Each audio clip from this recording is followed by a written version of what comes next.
وفي الفيديو ده هنتكلم مع بعض عن مراحل الشغل لو انت هتشطب شقتك وترتيب دخول الصنايعية. ويلا بينا.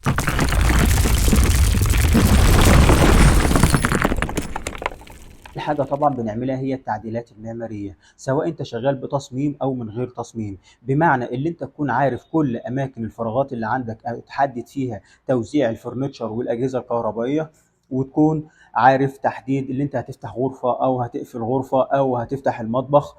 وطبعًا بعد ما بنخلّص التعديلات المعمارية، أول صنايعي هنبدأ بيه هو البيه السباك، لإن أهم حاجة في الشغل هو الشرب أو المنسوب اللي كل الناس بعد كده بتحترمه، بمعنى كل اللي هيدخل بعده يكون عارف الارتفاعات سواء علب كهربا أو سيراميك أو غيره. ولو الشقة مش على المحارة هنجيب مبيض المحارة يعمل بؤج للشقة علشان نتفادى موضوع علب الكهربا تكون في علبة بارزة أو علبة مدفونة.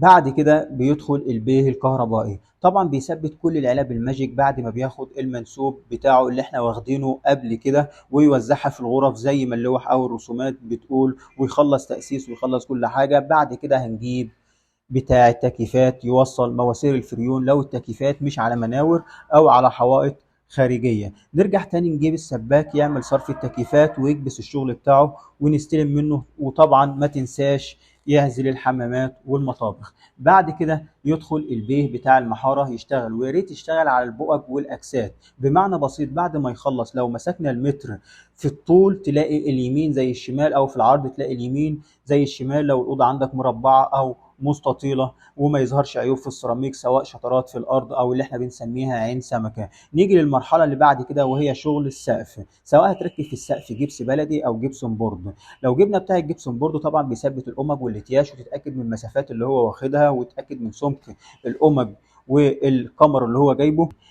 ونرجع تاني نجيب البيه الكهربائي عشان يوصل الخراطيم ويفتح اماكن الاسبوتات والتراكات او اي اضاءه في السقف. وما تنساش تجيب النجار يركب الحلوق بتاعه الابواب لو احنا هنجيب ابواب عموله مش جاهزه. ونيجي للمرحله اللي بعد كده وهي الارضيات، سواء هتركب سيراميك او بورسلين او رخام. وده اللي انا بفضله دايما اللي احنا نبدا بمرحله السيراميك قبل مرحله النقاشه او الدهان علشان نتفادى مشاكل الرطوبه. وبعد كده ندخل السيراميك، سواء هنعمل سيراميك حوائط للمطبخ او الحمامات. ندخل بعد كده على المرحله اللي هتظهر لك الشقه شويه وهي مرحله النقاشه. طبعا مرحله النقاشه او بند النقاشه معروف ان انت هتبدا الاول بوش سيلر، بعد كده هتدي سكينه معجون ثم الثانيه ثم الثالثه، ولو احتجت للرابعه ادي الرابعه كمان. المهم اللي يكون الحيطان في الاخر مظبوطه وتستلم منه الشغل كويس. وبعد ما تدي السكينة التالتة هتبدأ في البطانة، وبعد كده هتدي وش تشطيب واحد بس. وخلي بالك انا بقول لك وش تشطيب واحد بس، او تدي لها وشين وتسيب الوش الاخير لحد ما تخلص كل حاجه في الشقه، زي تجاليد الخشب، زي ارضيات الاتش دي اف، زي بديل الرخام، زي بديل الخشب. تشطب الكهرباء كلها، تركب الاسبوتات وتشد السلوك بتاعتك. السباك يجي يشطب الشغل بتاعه ويركب الصحي ويركب القواعد ويركب الاحواض او الوحدات اللي هتركب. لو انت هتركب الستاير هتعمل مجر الستاير، التكييفات طبعا كلها تركب، والفرش كله لو حبيت. ولحد ما تلاقي الدنيا بقت زي الفل النقاش يجي يحاسب على كل المشاريب الناس دي كلها ويدي الوش الاخير. والسلام عليكم ورحمة الله وبركاته.